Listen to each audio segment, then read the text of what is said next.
Welcome back to RC Model Reviews. Now, this is a video I'm making by popular request. I get a lot of people emailing me saying, can you tell me this about batteries, that about batteries? And the one thing that comes through a lot is this issue of the C rating of batteries. What is the C rating and what does it mean? And how should you use this when you're making the selection of a battery pack, or you're deciding when a battery pack's getting too old, or whatever? What is C and what can it tell us? Well, first of all, a lot of the time C stands for crap, because some of these packs are outrageously overrated in terms of their C rating. But before I get to that, let's talk about C rating. Let's push some of these aside.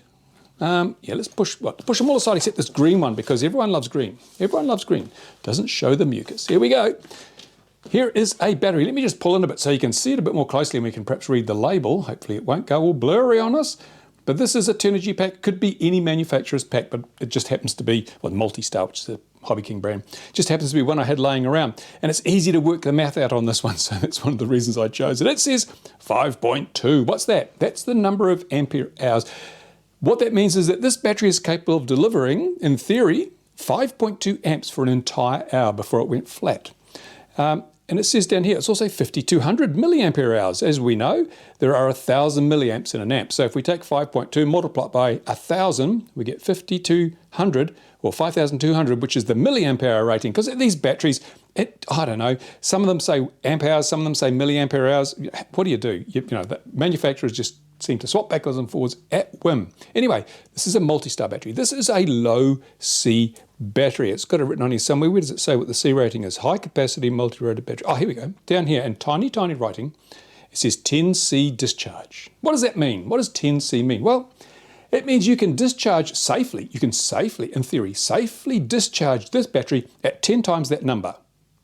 That's the C, the capacity, 5.2 ampere hours. So in theory, we could draw 10 times that amount out of this battery until it was depleted without damaging the batteries. That's 10 times 5.2, 52 amps you could suck out of that battery without it getting all hot and sweaty and catching on fire or being permanently damaged. That's the theory. I say that's the theory because there's no one testing this stuff. There's no one checking. There's no sort of actual standard. That's what people say, but I could not find anywhere documented any kind of standard as such, something recognised by standard bodies when it comes to the C rating. It's just something battery manufacturers say, yeah, just multiply the capacity times the C rating and that's the maximum current you can draw.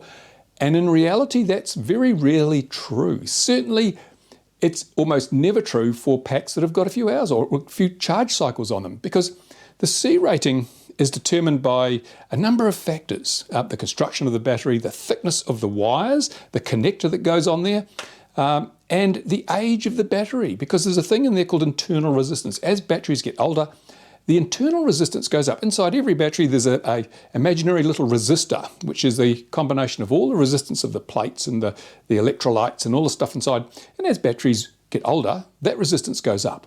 And as we know from my video on Ohm's law, when you pass a current through a resistor, it creates heat. That's, I squared R is the formula, I being the current. If you square the current, multiply it by the resistance, that's the amount of power in watts that's going to be released or created or generated or radiated or whatever.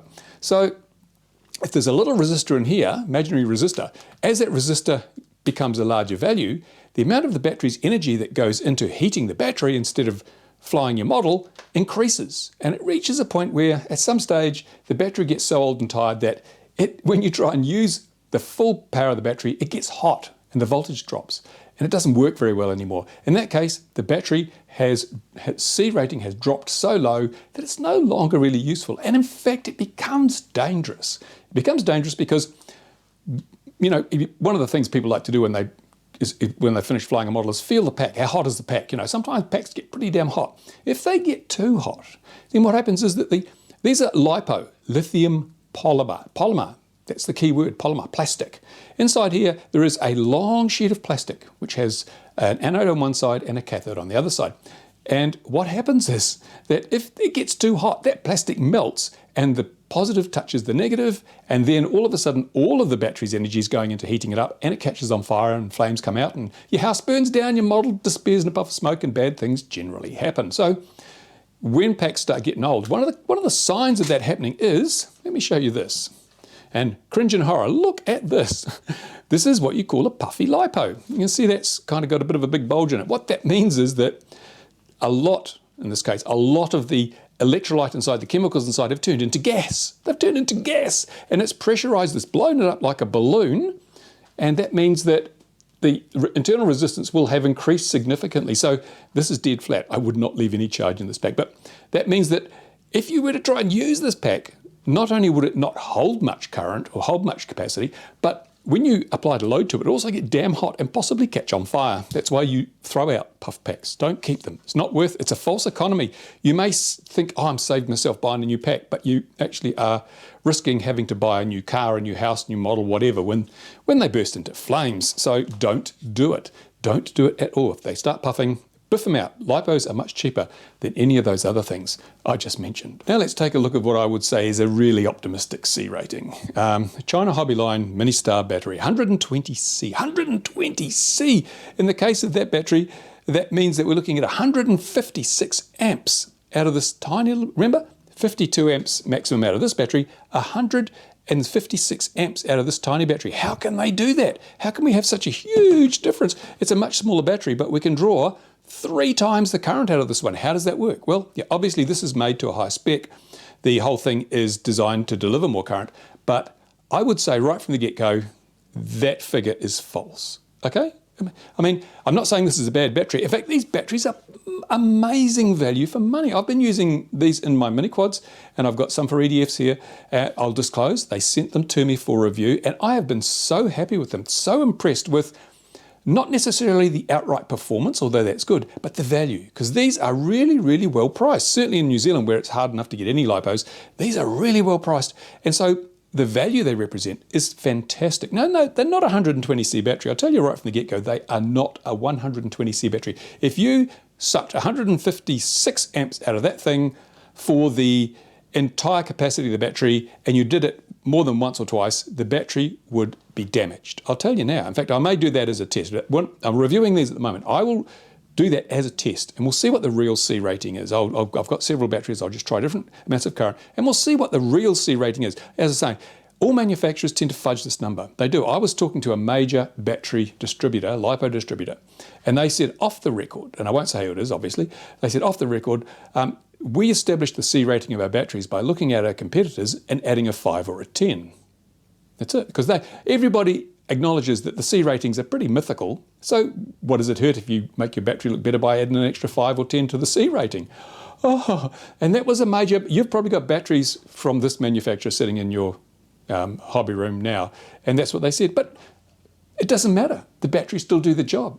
We all know, everyone knows this is pixie stuff. This is like, imaginary stuff. It's really, no, we just can't go there, because there are other things as well. I mean, here's a Gensace tattoo battery. It's also a 1300 battery pack. Look, it's smaller than the China Hobbyline, same capacity, but it's a lower C. It's 75C. Now, I know that after a while, this particular tattoo battery, they don't meet their C rating at all. They tend to become pretty crappy. Not saying they're a bad battery. I'm just saying that they tend to fall off pretty quickly, more quickly than the China Hobby model has in terms of its C rating. The internal resistance on this battery is still very good. This one is, not that good. It's not puffed. And this is another trick I must say about this. The battery game is so fraught with little details to cover up the little inadequacies sometimes of various manufacturers. Look, here's the Turnigy graphene. Now, these are a great battery. The new ones, people have been complaining to me that they're not very good. This is one of the originals, and look at it. It's still great. It hasn't got as much capacity. It has got a higher internal resistance, because the other thing that will change the internal resistance is age. Even if you don't use your battery, if it's sitting around, the inside, the chemicals degrade and the internal resistance goes up. So over time, the C rating will drop just as the battery ages, even if you're not using it. Now, these things were absolutely brilliant when they came out. They were so hard. When I say hard, I mean that you could put a huge load on them and the voltage wouldn't drop, and they would keep delivering maximum voltage right up until the point where they're almost exhausted, and then it'd be like someone threw a switch. They'd stop.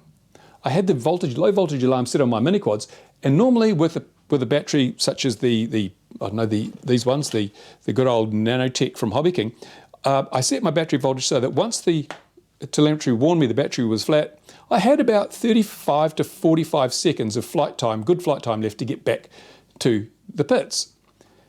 Using the same setup here, the battery alarm would go off, and within 10 seconds, my quad was on the ground because this was flat. The voltage dropped that quickly at the end of it. And that's a characteristic of quite a few graphene packs. They're so low internal resistance that they can deliver all the power, and then basically it's almost like someone throws a switch. So that's one of the, it's a good thing and it's a bad thing. If you're racing, you want every last watt of energy out of that battery before it gives up. If you're flying for sport, well, it's nicer to know that, hey, my battery's getting down, I need to come and land before my model stops flying. But hey, but one of the things, as I was saying, this battery is quite old. It looks rock solid, Oh yeah, look, it's hard. There's no puffiness there. Do you know why that is? Well, if you pull one of these apart, one of the genuine old nanotechs, you'll find that it's just plastic. You can see it's just plastic, it's just wrapped in plastic. So if it gets a little bit gaseous, if it gets a little bit abused, if it gets things, it will puff like this battery did. You see? It's just puffy. You can feel it's puffed. Okay, it's had it. The nanotechs are a little different. They have some quite firm fiberglass plates on both sides of the battery. So if it puffs, the fiberglass and this very thick heat shrink, it's not the thin heat shrink of regular batteries, it's quite a thick heat shrink. The heat shrink and those fiberglass plates will make it feel like it's still rock hard, even if it's actually puffed inside. Now there is some benefits to that because keeping the gases confined does help with performance, even in a puffy battery. But yeah, so you think, it's hard to tell from the squeeze in one of these whether it's puffed or not because they've made it so super strong, makes it heavier as well. And Tattoo do the same thing. They've got aluminium plates in here along the side of the battery, plates of aluminium, which help, reduce the effect of any puffiness. You can't feel the puffiness. So it's a little bit, I don't know, they might say, it helps with the dissipation of heat and things, but I tend to think maybe it's to do with stopping them from feeling squishy when they get old and puffy. Yeah, that's, as I say, the whole battery thing, there's a lot of used car salesmanship going on in the battery business. And, you really have to be careful. Now, if you're a mini quad flyer, these are the packs that are going to be of interest to you. Let's put these ones here. These are all 1300 milliamp packs, and they vary in C rating. I'm going to line them up in terms of what I think is the actual C rating based on my own use. So you get the old Tattoo up there. That's the lowest C. It says 75C, but I don't believe it. I believe it is overstated in terms of the C rating. Perhaps drawing 75C wouldn't damage the battery, but the voltage tends to drop quite dramatically on these packs when you compare to this pack here, the China Hobby Line. Now, China Hobby Line says 120C, but that's bullshit. It's not 120C. Well, maybe let's be fair and say, well, you could draw 120C and it wouldn't catch on fire, but the voltage drops quite dramatically when you draw very high currents. So if the voltage drops, and this is the thing, if the voltage drops, where's the extra power going? If say you've got a charge to 16.6 volts and you apply a heavy load and the voltage drops to say 15 volts, where is the 1.6 volts going? The 1.6 volts that has disappeared coming out of the battery. Well, it's going across the resistor in there and that's making heat. And if you're drawing 100 amps with a 1.6 volt drop, it's 100 watts of power going into your battery. It doesn't take long to make them toasty when that happens. And this is the original graphene from Turnigy. Turnigy, what are they called? Yeah, Turnigy graphene. Now these were the highest C batteries I have ever used. In practical use, straight out of the box, these held up better than those. And these held up better than those. So in that respect, I think this is probably a reasonable C rating. What is it, 65, I think, on these? What do they say, 65C? Yeah, I think that is one of the most honest ratings. But this pack is no longer 65C. If I put a heavy load on this, it'll drop a couple of volts. So it's because it's so old, it's a few years old now, it has got a high internal resistance. This pack, so if we look at them after, let's say after 200 cycles, after 200 cycles of use, the order is this now.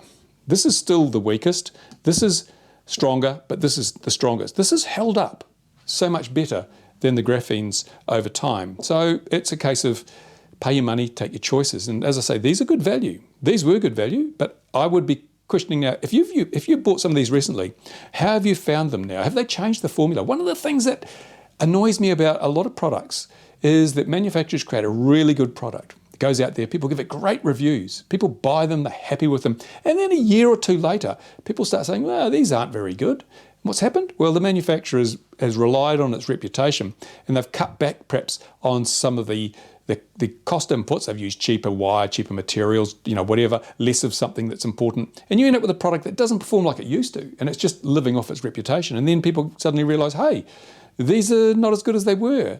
But as a reviewer, I've got to be very, very aware of that. And I'm going to go back over some of the products I've reviewed in the past later in the year and just look and see whether the products you buy now, which in theory have the same spec, actually deliver the same performance. That's a really important issue. Otherwise, those old reviews are deceptive and need to be taken down. Right. So there we go. That's basically, if you've flown mini quads, that's what I've found anyway. And there's a full review on these coming up. And that's why these feel rock hard, but inside they're not. And this one still is. So we'll see how we get on with that. So that's C rating there. The other question a lot of people ask me about is, if you put batteries in series, what does that do to the C rating? And here's a good example. Now this, here in New Zealand, it's really hard to get batteries because no one will ship to New Zealand. Banggood won't ship. Hobby King won't ship from the international warehouse, and none of the other manufacturers will ship stuff to New Zealand. It's crap because it's lithium. It could explode and take down an airliner. So I had to buy 2 3-cell batteries and put them in series to make a 6-cell for my EDF.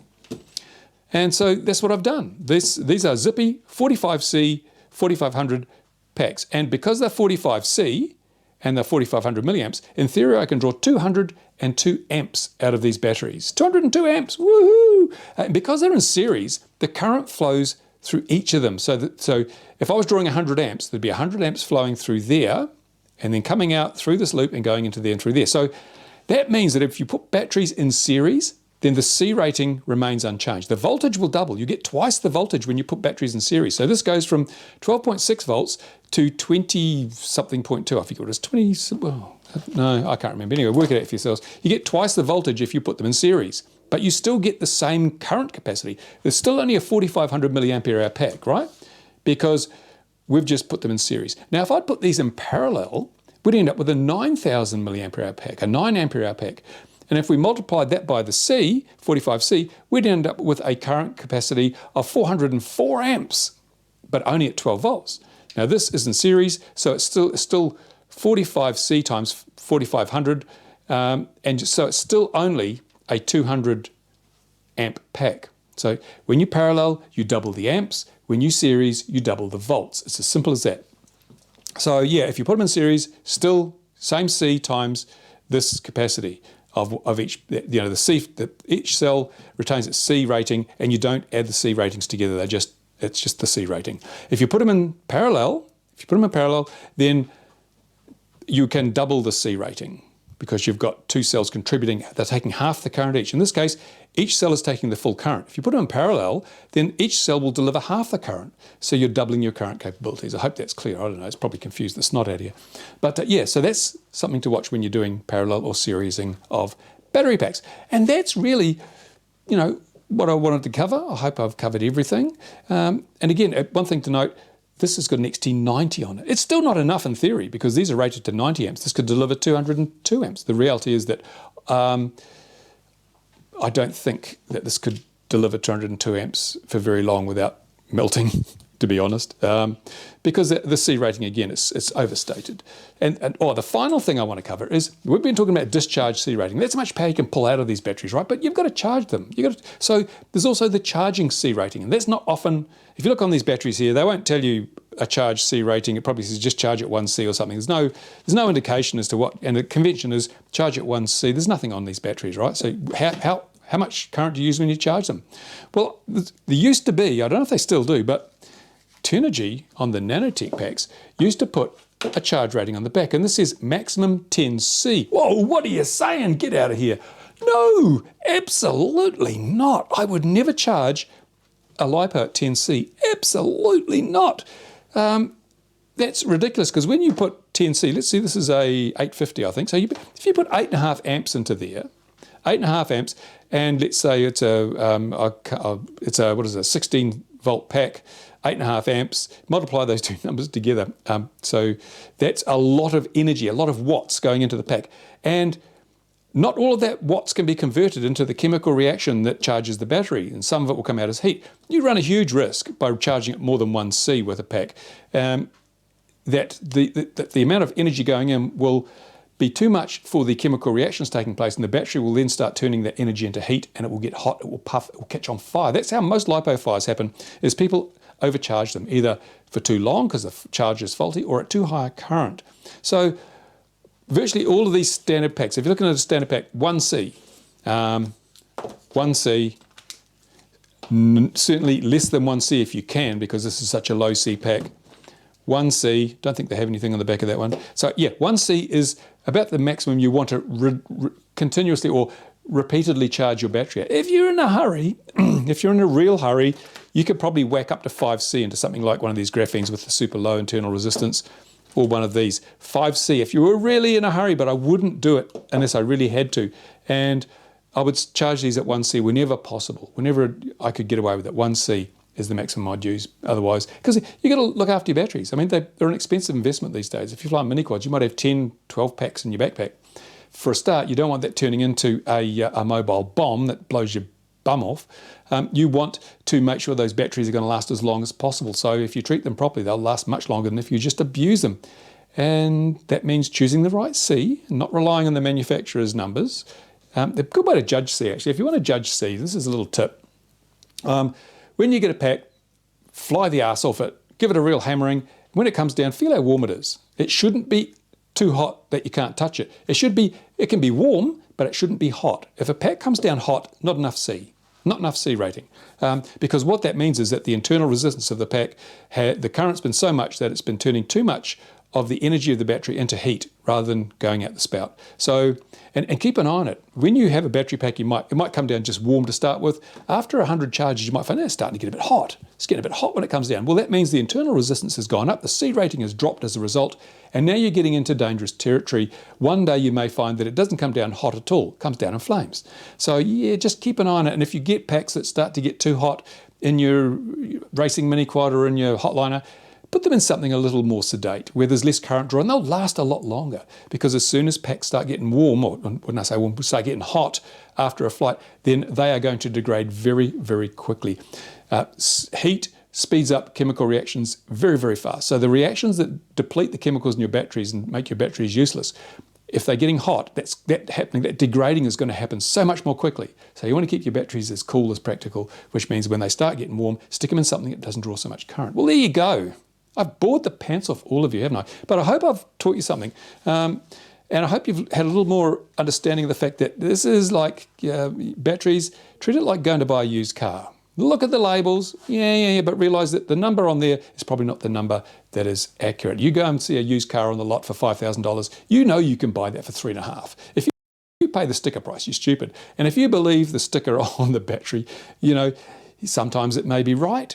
More often than not, it's going to be a little exaggerated because you've got to compete with everyone else who's exaggerating as well. So it's a level the playing field. There you go. Questions and comments to the usual place, please. This wasn't a scheduled video. I just got a couple of emails yesterday asking me the same questions. I thought it was time to clarify things a little bit. So questions and comments to the questiony commenty bit down there. Thank you to my Patreon supporters who successfully fended off the mid-roll ads that infest so many other channels. And thanks for watching. Give this video a thumbs up if you like it. If you didn't like it, give it a thumbs down, but tell me why, because I'm always trying to lift my game. And if you're not a subscriber, I'm really disappointed. Anyway, thanks for watching, guys. Bye for now.